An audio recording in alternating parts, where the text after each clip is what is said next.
the kind of way I store information in my head was in harmony with understanding a computing machine. I wasn't good at like radio. I couldn't understand things like that, but I could understand bits.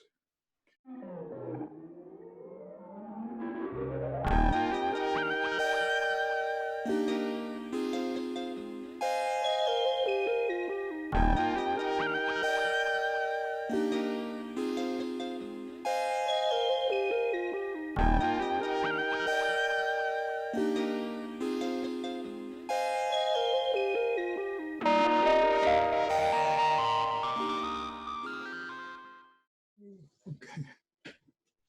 Hi, Don. Nice to see you. Okay. Yeah, I wish I could see you in person, of course. Yes, indeed. So thank you very much for joining me. It's very nice that you were game to do a Polylogues session. Okay, I love it. And how would you describe yourself as a computer scientist, even though? I would describe myself as a computer scientist and you might say a lapsed mathematician, because I began in mathematics, but I switched to computer science in the 60s. Right. Yeah. But anyway, it's I consider that mathematics and computer science are distinct, but very related. And the thing that relates them is that they are the two sciences where we get to make up our own rules. Other scientists have to study nature, but we study constructions that are natural or unnatural, whichever we like. So would you say that mathematics is the foundation or a foundation of computer science? So, and vice versa. Mathematics was recognized a few hundred years earlier, but I really think that they're two. I mean, you could argue that one is a subset of the other, either way, but I consider them as sort of parallel aspects of science. One is more concerned with infinity, for example, than the other, and so for example, when I was at Caltech, I had a roommate, office mate for a while, and he and I intersected at countable infinity. I never thought of anything more than countable infinity. He never thought of anything less than countable infinity. Right. Nice. So you've spent a good part of your career writing The Art of Computer Programming. Would you consider that sort of a history of computer science in a sense? Well, I try to do it. I try to get the history correct, but mostly I try to take the parts of computer science that I understand and put them on and organize them, and that includes telling the history as well as the facts. And in fact, as you know, as a writer, the best way to get through to somebody else about facts is to have a story that goes with it, because we've been passing on information through storytelling for thousands of years, and so knowing the human element and how things were discovered is to me equally important to what is true, but it also helps. It helps for the history helps for many ways. One is to understand how different parts of the subject fit into each other, but also to understand that how new discoveries are made, and therefore by osmosis, I learn how to develop new ideas tomorrow, because I understand how other people discovered the ideas that are known today. How do you define algorithm? So I define algorithm as a as a formal process that consists of steps that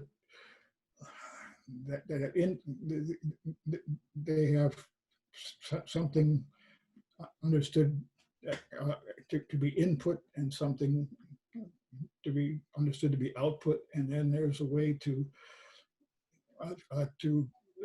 look at the input and decide what step, what operation you're going to do next. So you go step by step through this process, and then algorithms.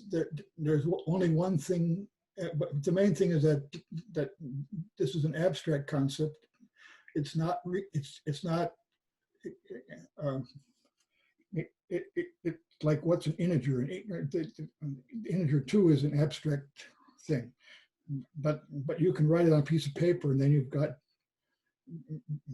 an embodiment of the number 2, or you can have two pieces of pie or something like that. Now,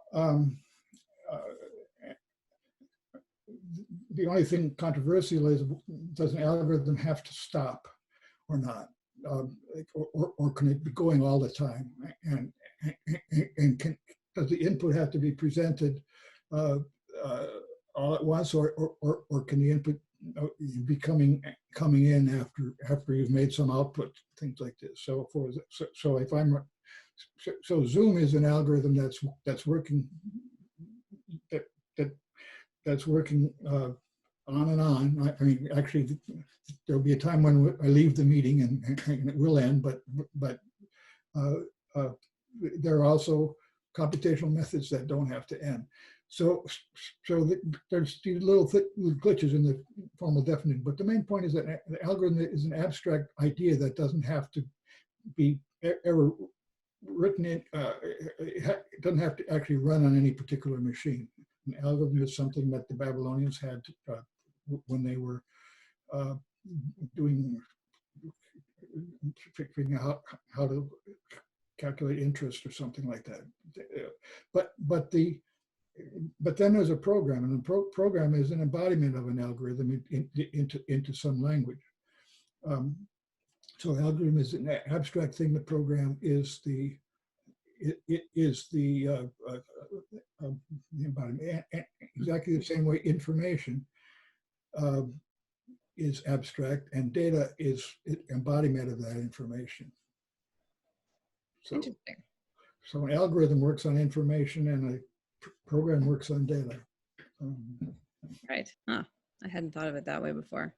Well, that's why I wanted to say it, because I'm pushing this. Right.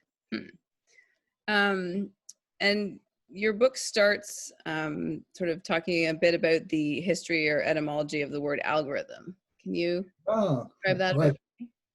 That's right, page 1.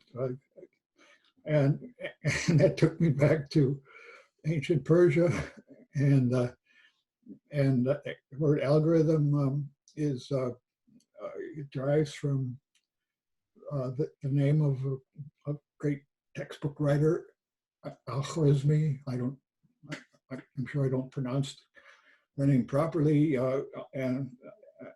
but it's it's funny because people didn't, for a long time forgot where the word algorithm came from, and there were reports about a King Algor of Castile and all kinds of strange things, and but then when I found out that was based on the Al-Khwarizmi, and that this meant that he was a Khwarizmian, which is, I learned that there was a Lake Khwarizm, which is now called something else, Aral Sea or something like this, I guess it's called.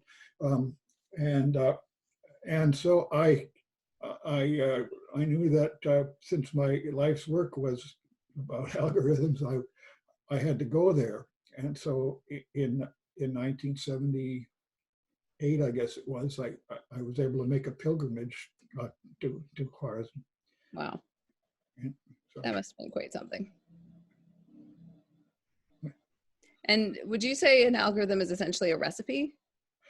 Instructions? it's very much like a recipe, but it's more exact than what you find in the kitchen. It doesn't say, simmer until brown. It says, simmer until the temperature reaches greater than or equal to such and such centigrade, or the color is, anyway. Everything is defined down to the last detail. While a recipe is more informal and says use your judgment, salt to taste or something like this. Right. I guess unless you're baking, because it doesn't work so well with baking. I mean, if you want a precise result. So I'm learning how to navigate in the kitchen, Right. but I don't ask my wife how good I'm doing. How did you become a computer scientist? What kind of hooked you? All right. Well, so I was majoring in physics, I guess, at Case as an undergraduate, as a freshman, and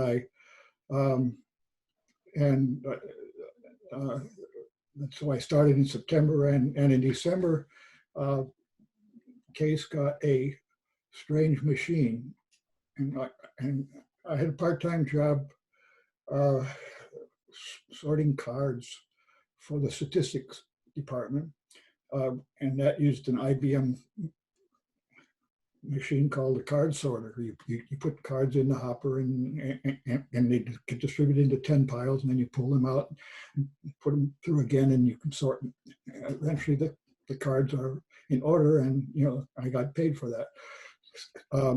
And so I supporting myself, but in that same building, in the basement, they got this new machine, and I could see it through the window, and I asked somebody about it. Oh, this is a computer. And the lights were flashing. It looked kind of fascinating, and so one of the guys explained it to me, and that's what hooked me. Because well, actually, it was a little bit stranger than that, because he showed me the manuals for it, and the manuals were incredibly bad. And so the manual was, here's how you do this, and I said, but no, there's a much better way. Obviously, you do this, and so I figured, okay, I'm only a freshman, and I don't, I can run this machine better than the guy who wrote the manual. Maybe I have a talent for it. So if I'd started out on a machine that was like today's machines, which are all fancy and refined and so on, and all the manuals are beautifully written and explained, I probably would have thought, oh yeah, well, this is pretty interesting, but it's something that's way beyond me. But the fact is, at that time, it was a big motivating factor that the manual was stupid, but also there's something about me that I didn't know at the time, but I had been born a geek. There are some people whose brain, by the time they get to that age, has the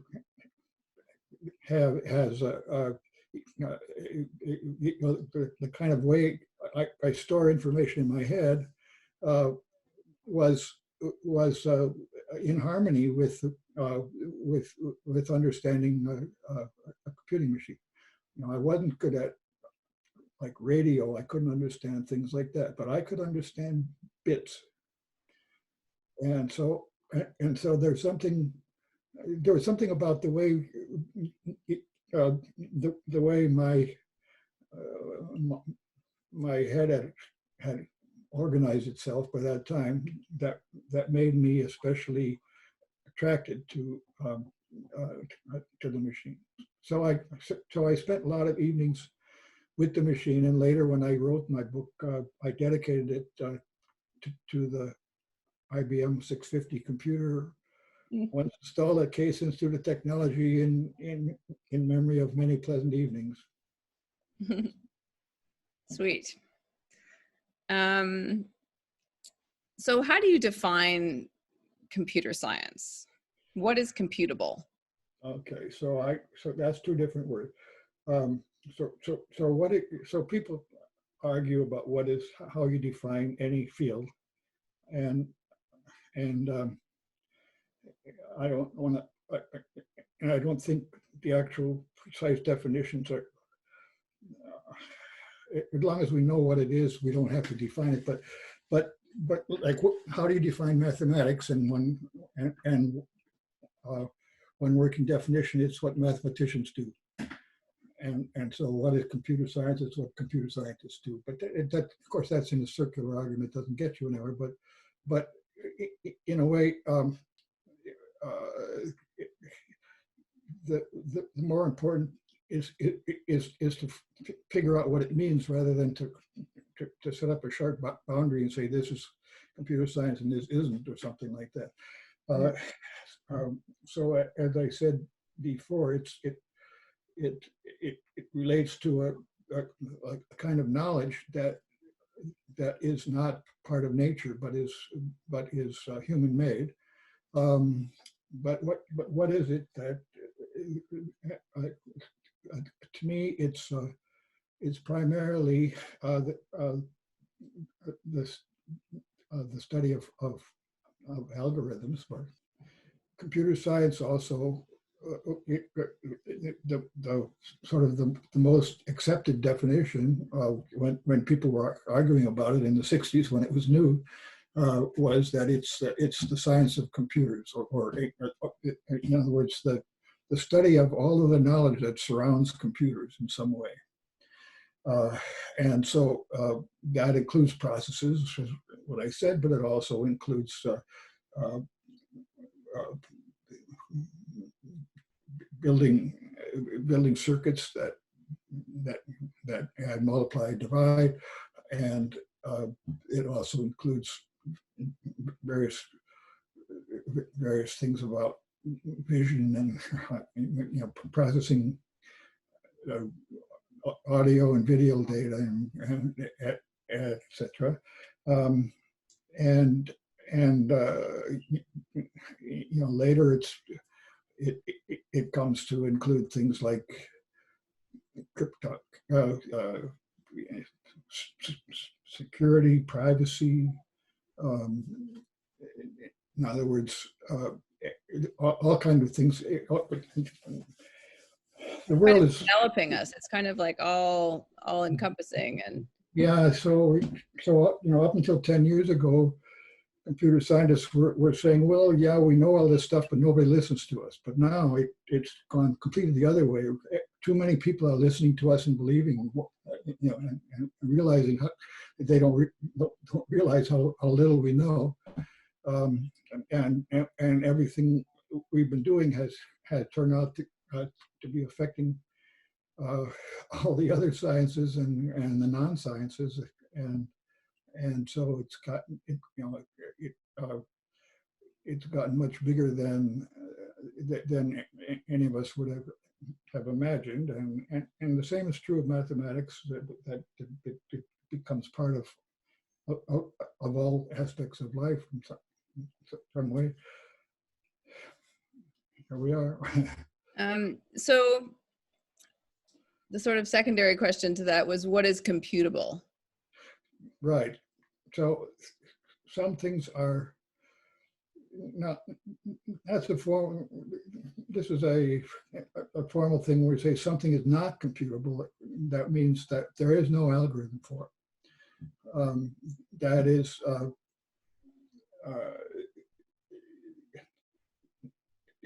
Nobody will ever be able to figure out a way to solve certain computational problems, and so like you'll say a number is computable if if there's a precise way to calculate it and stop. But it's not computable if the only way to known is it would take forever. So I mean, the most famous thing that's not computable is if I'm given a description of a computer program, can I say whether it's going to stop? It's called the halting problem. Or if you want an uncomputable problem is find some way of listing all of the computer problems in the universe and say what's the 1 millionth program that doesn't stop. How do you tell the story of the history of the field? I mean, I guess you're telling it through sort of case studies with your book, would you say? Well, yeah, in my book, I don't go into the details of people's lives. I mean, I mostly say what's been published about the facts that are true and approximately when they were done. But I do have a little, but it's actually quite fascinating to go back into the origins of things. So you mentioned the history of the word algorithm and how Al-Khwarizmi wrote this book. His book told how to add numbers together and carry this how to add, subtract, multiply, and then people who started using that started to put his name into it, and eventually got called the algorithm. But anyway, history of the field to me is the history of the ideas, and I'm worried that, however, that right now there are very few people in the world who are considered historians of computer science, and the reason is that there are very few universities or anything else in the world that has a job opening for somebody who would call himself a historian of computer science. And so this, in contrast with the history of mathematics, where there are historians of mathematics, excellent around the world. Well, fewer in America, but than in Europe. But anyway, yeah, it's a good tradition. In Britain, there's a good tradition of historians of mathematics in particular. Right. So the British Society for History of Mathematics, is excellent, and they have so many good people. And then there's also history of science. There are people doing history of physics, history of chemistry, biology, and so on. And so Stanford will have somebody in the history department who deals with history of science, and somebody maybe history of technology or something like that. I started to feel really bad about this when I saw a paper maybe 10 years ago now by the man who was the leading historian of computer science, and he was a professor at the University of Warwick, and he wrote a paper published in the Annals of the History of Computing called "The History of Computer Science," and he started out, and in his paper he goes through with a timeline, and sort of for every year starting in 1960 or so, he lists the three most important publications that year about the history of computer science. And then he classified them into different kinds. I forget what the classifications were, but anyway, let's say one of them was studying of the science, and another one would be study of the funding. Okay, Right. Really. So historians have what they call internal history and external history, and so you look at 1960s and they're all category science, and you look at the last 10 years, none of them science anymore. All had switched over, and this was computer science. I got, by the time I finished reading his paper, I was crying so much I couldn't read anymore. My glasses had gotten all covered with tears. I'm serious. I was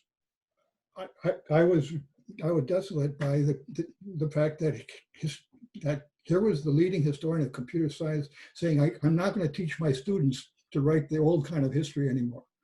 Mm. So I vented about this, and I gave a lecture. If you look on the web, you can look up the Kailath lecture. And I think I have seen it. It's called "Let's Not Dumb Down the History of Computer Science."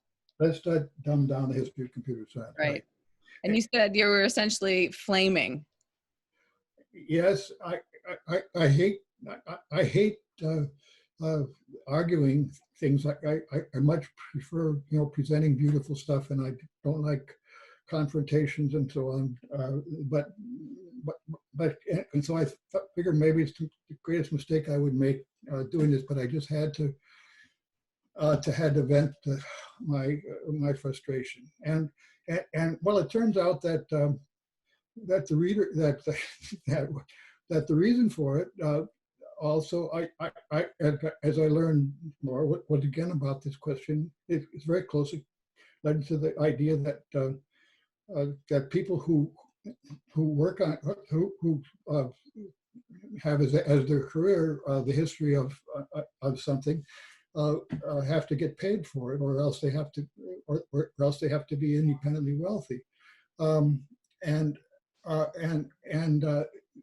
so Martin, the guy I'm talking about, he had been doing the old kind of computer science history, but none of his colleagues could understand what he was talking about, and they didn't want to admit their ignorance, and so he couldn't get favorable reviews for his work. Hmm. Talking about the substantive ideas of computer science. The technical. And this has happened not only in computer, it's happened in everything except mathematics. Mathematics so far has been pretty much spared this trend. But I went to the leading journal of science, ISIS. It had nothing to do with a terrorist organization, but it's founded by George Sarton, 50s or so, and I looked at the articles in ISIS from 50 years ago compared to now, and how many of them are talking about science and how scientific ideas were discovered, versus how many of them are dealing with the kind of pressures that people faced as they were trying to live their life. Articles that could be understood by somebody who doesn't know a darn thing about science. So now external history is interesting and fine, and people do need to. I mean, there are lots of questions about political sources that people have. Yeah, but I think the right way to do history is to have a combination, to have both depth and breadth. You have a broad picture, and then you zoom in on some of the things. And if you're a good historian, you should be able to explain the technical details to somebody who's not rocket scientist. You could explain the details about rocket science or whatever science you're talking about. Well, let's zoom in on some details then. Yeah.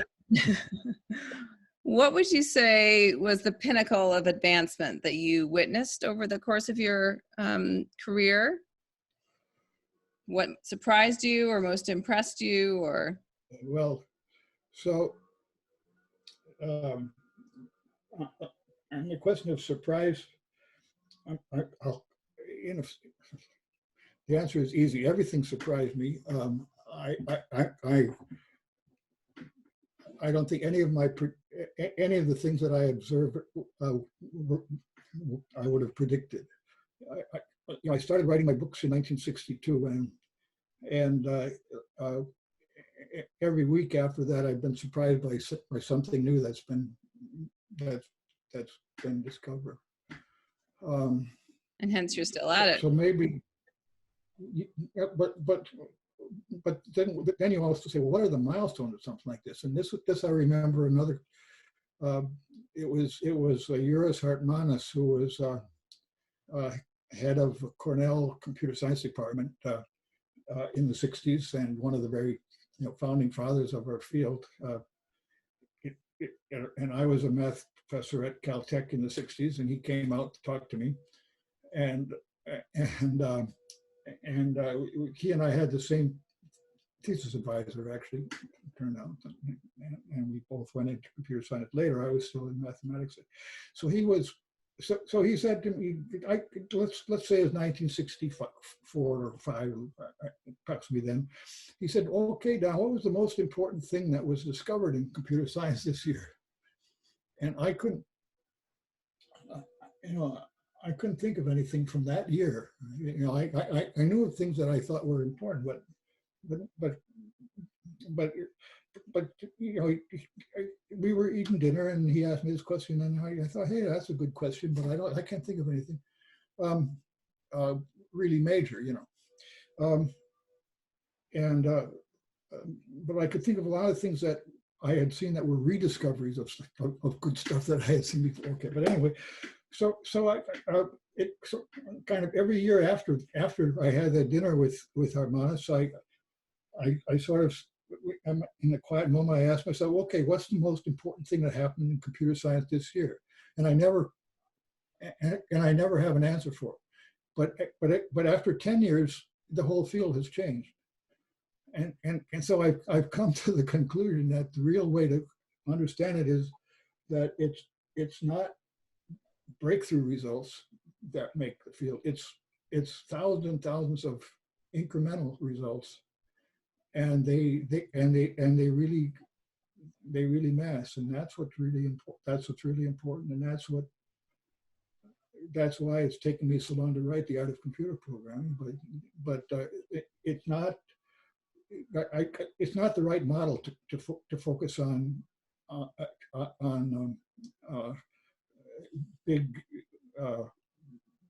leaps somehow.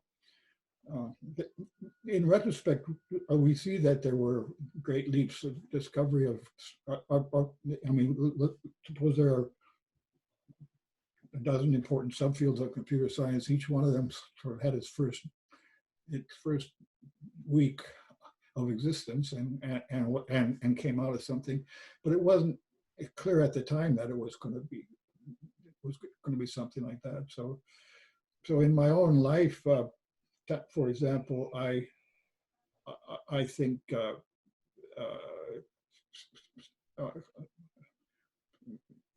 couple of the ideas I had turned out to have a really good payoff afterwards. And some of them have fizzled, but maybe they're going to have another life someday. Who knows? Yeah, you've got your name on a few algorithms at least, right?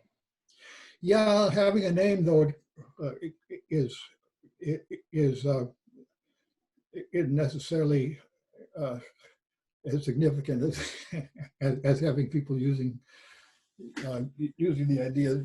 But it's true that there's somebody's law that that everything named is named after the wrong person, including this law. But it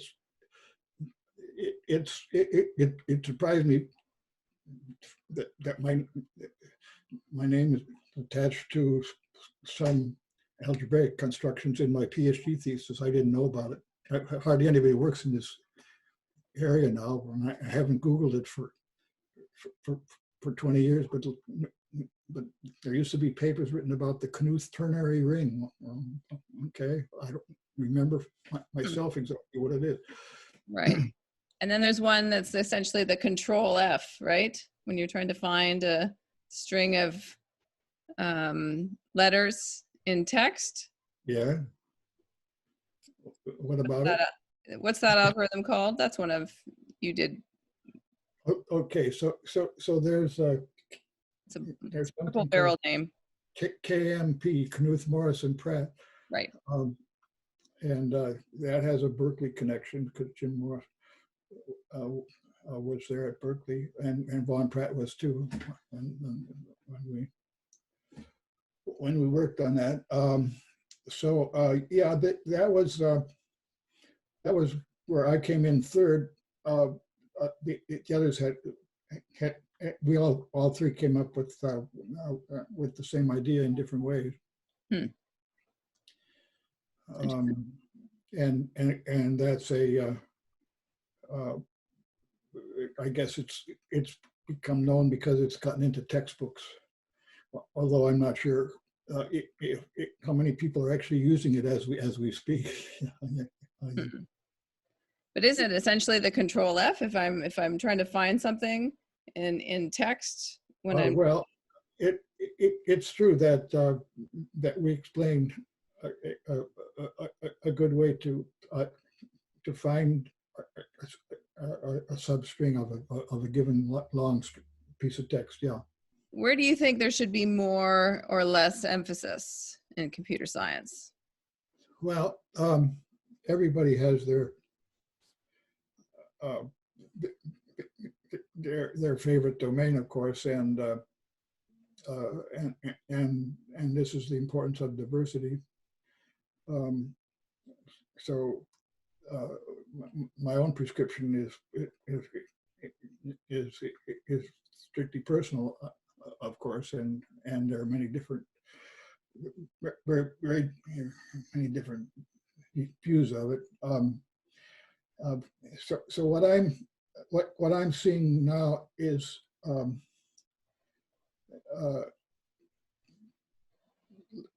not as much attention given to things that are useful in solving real problems, as opposed to useful for getting published. There are I see beautiful ideas that I think are really great, not only because they hang together nicely, but also because I can see that if I had known that idea, I would have been able to solve a problem that I wasn't able to solve before. And then I can, and then I can see, on the other hand, since this is called the Polylogue or Polylogue or something like that, there are things that are really intellectually interesting, but could never ever be useful because it's an idea that only will ever affect computations that are much larger than the size of the physical universe. And so so there are many interesting questions about how computation proceeds if the amount of data becomes infinite, and these questions help us to understand bottlenecks and the limitations on what we know. But there've been I think that has gotten, that part of the field has gotten more developed than the other parts that are equally deserving, which are more down to earth with things that we can use right, sort of tech application on real computers. Yeah. So is there anything you find particularly worrisome about the direction computer science is going, or? Well, the most worrisome is the emphasis on getting paid for the ideas or something. I guess I don't react positively to Wall Street trends as I'm most I tend to, I don't know, I tend to be jealous of astronomers when people say, "Oh, you're in astronomy because you must really love to understand things about the star." But then you say, "Oh, you must be in computer science because you want to be rich," and that is, way invisible on my own list of motivations now, and so so how do I express this best? I don't know. When I left mathematics in the 60s and became a computer scientist, I was beginning to be disenchanted by the number of lectures I went to in mathematics where I sat in the back row and I said, "So what? So what?" And I found that a lot of the directions that mathematics was taken in that way was only based on a problem that had been suggested by a problem that had been suggested by a problem that had been suggested by something else. And it was all academic game playing rather than somehow rich. While all the problems in computer science were both academically interesting and rich. Now I'm finding that I'm warming much more to things I read in mathematics journals, where they have returned to their roots and they understand what the importance of kind of problems that I like. And conversely, I've seen more computer science problems that are based on solving problems posed by some problem, and entirely academic, and getting away from roots again. So any field, I'm sure, gets into this situation, and there's always old fogies like me will be calling for a return to the roots. But you asked me anyway what my current. So anyway, I'm very pleased to continue. That some people still think I'm a mathematician. I mean, to go in the other direction, could you say that Euler was a computer scientist? I would say he was a mathematician. I think that of all the people who were great computer scientists before computer science was born, you have to plot some kind of a spectrum and say, well, how close were they to being a geek, and how I might define a geek. And I would say Alan Turing was the closest. He had the strongest pure understanding of computation and I imagine his brain was wired like a computer scientist, more than Euler's was, let's say. As I read, I love to read source text. When people discovered an idea, I like to see how they described it in their own words, right, rather than how it was rehashed by somebody else. And I can see, with the help of dictionary and translations and so on, I've been able to look at Sanskrit texts, and I find people from the 12th century who were working on problems that I know that I worked on as well, and I can see what they were thinking, and I think I can sort of feel that we're speaking to each other across the centuries, and that they probably, their friends didn't have the slightest idea what they were talking about. They would be fellow geeks. If the computers had existed then, they would have been computer scientists. I'm sure.